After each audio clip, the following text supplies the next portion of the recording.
My name's Natalie. I've been married to my husband, Smith, for 20 years. We met through a friend when we were both in our mid-40s. Our family includes our daughter, Evelyn, our son, Watson, and my mother-in-law. Before we tied the knot, Smith seemed like a caring guy who loved his mom. However, after marriage, it became clear that his mom favored him greatly, and he often put her needs above ours. Whenever I tried to discuss the difficult treatment I received from my mother-in-law, Smith would side with her, saying she was right, and he wouldn't listen to my perspective. Life was manageable when we lived separately from my mother-in-law. But when our second child, our son, was born, my father-in-law suddenly passed away. Worried about my mother-in-law, Smith suggested we move in with her. After we started living together, my mother-in-law's treatment of me got even worse. With 2 kids to care for and the addition of my mother-in-law's living expenses to our budget, my husband's income couldn't cover everything, including our loans. So I had to find work too. However, my mother-in-law didn't approve, insisting that I should stay home and manage household chores. Despite her objections, I had no choice but to work full-time.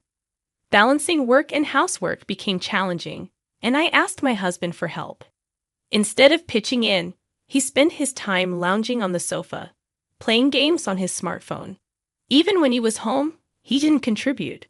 Rather than correcting him, my mother-in-law supported his laziness, saying he was tired from work and that I should handle everything. She refused to help with anything, leaving all the responsibilities to me. My husband seemed content with this arrangement and stopped helping around the house altogether. In the end, while juggling a full-time job, I had to manage all the household chores and childcare for our family of 4, including my mother-in-law. To make things more difficult, my mother-in-law insisted on receiving a $500 monthly allowance from our household budget, despite not contributing anything. She didn't put a single dollar towards her own expenses. Everything came out of our budget, including her food and utility bills. On top of that, she demanded an allowance from our income. Naturally, I refused, but she argued that since it's my husband's earnings, I had no say in how it's spent. My husband sided with her, claiming it's his money and he can give it to his mom if he wants. Neither of them understood why I had to work full-time. If I ever cut corners on housework due to my busy schedule, my mother-in-law would criticize everything, from the meals I made to how I cleaned. She'd comment on takeout dinners, saying, "Poor kids," or remark about my cleaning being sloppy. Even when I asked for help with the kids, neither my husband nor my mother-in-law would lift a finger. My mother-in-law's favorite line was how she did all the housework and childcare herself when she was young, boasting about her skills as a wife and mother and implying that I fell short in both roles. Adding insult to injury, my husband would just stay silent, making me feel even worse. But what hurt the most was when my mother-in-law told my kids, "You two are really unfortunate, and such a careless person doesn't deserve to be a mother." Despite never neglecting my daughter or son, my mother-in-law had the audacity to accuse me of being careless. Thinking about how my kids must have felt hearing that made me incredibly frustrated. Then, one day, it came to light that my husband was having an affair. He, who neglected his responsibilities around the house and blamed me for nagging, betrayed me. Even after this revelation, he and my mother-in-law shifted the blame onto me, saying I wasn't a good enough wife. They suggested that if I had complaints, I should just leave. All my efforts to keep our home together felt futile, and I felt something inside me break. As our marital discussions continued, I grew increasingly exhausted. Finally, during one of our talks, I made the decision to leave the house. My mother-in-law neither got angry nor surprised. She simply laughed and dismissed my departure. My husband was indifferent, saying it wouldn't make much of a difference whether I was there or not. It seemed like he already planned to invite his affair partner home. They both believed their lives wouldn't change if I left. I questioned what all my efforts for the family had been for, feeling more empty than sad. When the divorce was settled, I asked my kids what they wanted to do. My teenage daughter and son decided to stay with their grandmother, saying she could handle things. They didn't even consider leaving with me. Hearing their response, my mother-in-law smiled smugly, reinforcing her belief that nobody would want to be with a mother who couldn't manage household chores or childcare. She assured me that she would take care of everything perfectly. From now on, unlike you, she sneered, my husband just said, I feel better leaving it to Mom. In the end, I left the house without my kids. A few days later, as I was leaving, my mother-in-law taunted, leaving your kids behind? You're the worst kind of wife. Months after leaving, I finally stabilized my life. Then, out of the blue, I got a call from my mother-in-law. Natalie, where are you? She asked frantically. I had left my contact info for the sake of my kids, but I wasn't prepared for her call. Why do you need to know? I have no relation to that house anymore, I replied. What are you talking about? Our home is a mess because you left, she explained. According to my mother-in-law, everything had gone downhill since I left. I was inwardly stunned, unsure of how to react. Mother-in-law continued, every weekend, I have to accompany Watson to his soccer club. When there's a match, I even have to drive and buy drinks for everyone when it's our turn. Plus, there are muddy uniforms to wash. No one told me parents had to polish soccer balls. Then, there's driving Natalie to and from her school. And it's costing extra for remedial classes. On top of that, Smith's income isn't enough to cover the mortgage, so now he's telling me to work. I have to get a part-time job. And Smith, when he gets home, he just lies on the sofa. He can't even put his dirty clothes in the laundry basket.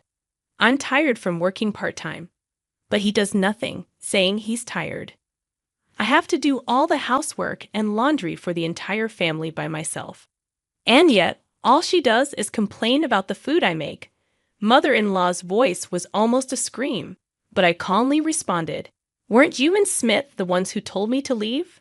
Weren't you supposed to handle everything perfectly on your own, unlike me? I could tell mother-in-law was shocked on the other end of the phone. Her current situation was exactly where I had been just a few months ago, working to support the family, handling all the housework and childcare alone, and dealing with a husband who wouldn't help. Except she didn't have me to complain about, so she was better off. Probably the woman who was my husband's cheating partner, whom mother-in-law expected to be a labor force, left him right after I moved out. It would be who would want to join a household with mother-in-law and 2 kids from a previous marriage. They probably thought she would fill the gap I left. But their plan failed, and now mother-in-law finally realized the gravity of the situation too late. And this was exactly the outcome my kids and I had anticipated. Of course, I will say this so that there is no misunderstanding. Let me clarify. Evelyn and Watson are very kind kids. They always offered to help, saying, Mom, let me assist you, or I can do this myself. They had seen how their father and grandmother treated me and were well aware of it. When I was finally pushed to the point of leaving, I first talked to my daughter and son. They immediately took my side. You've done enough, Mom. You should leave this house, my daughter said. I agree, Dad and Grandma are the ones at fault, my son added. They even offered to come with me.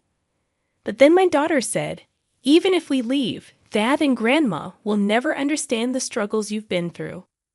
Yeah, they probably feel relieved, my son added. We can't let that happen. They should realize how hard it's been for you. They chose to stay, thinking their father and grandmother would never understand my struggles if they left too. With that in mind, the 2 chose to stay at home on their own. Mother-in-law had no idea about this and assumed I had abandoned my kids. The outcome was clear. I never had high hopes for my husband, but mother-in-law couldn't possibly replace me in supporting the family, doing housework, and raising kids. And with just my husband's income, they couldn't even manage the household finances, let alone. Mother-in-law probably finally realized where her allowance had been coming from. I had been the one doing all the housework and taking care of the kids while working. My husband and mother-in-law did nothing but complain, pushing everything onto me. Now they must have felt firsthand what I had been juggling all along. I regularly received updates from my kids about the situation at home. I even heard from them that my husband's plans to remarry his affair partner had fallen through. Mother-in-law had to get a part-time job because my income was gone. She was struggling with housework and childcare, while my husband remained as unhelpful as ever. He still did no housework, took no responsibility for the children, and everything became a burden on mother-in-law. My kids told me all of this. Thanks to them, the house was a mess, and the meals were mostly half-hearted. They must realize now how hard you had it, Mom. They must have understood more than ever who had been holding that household together, my kids said. Please, Natalie, come back, mother-in-law pleaded. Understood, I replied, and I could hear the relief in her voice. So you're coming back, she asked. But I answered clearly and loudly, no, I'm not coming back. What I've realized is that I can't trust you or Smith with my children. I'll be taking my daughter and son. They want that too. What, you left them behind, didn't you? Mother-in-law sounded confused, but I continued. My kids have been watching all along. After that, my daughter, son, and I started a new life together.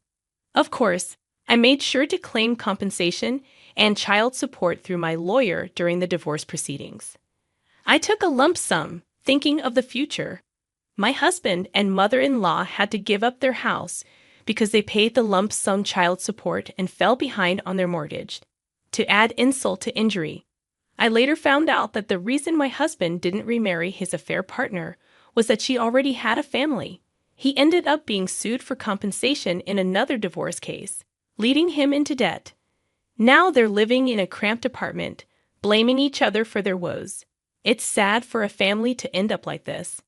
As for us, the three of us are living happily, supporting each other every step of the way.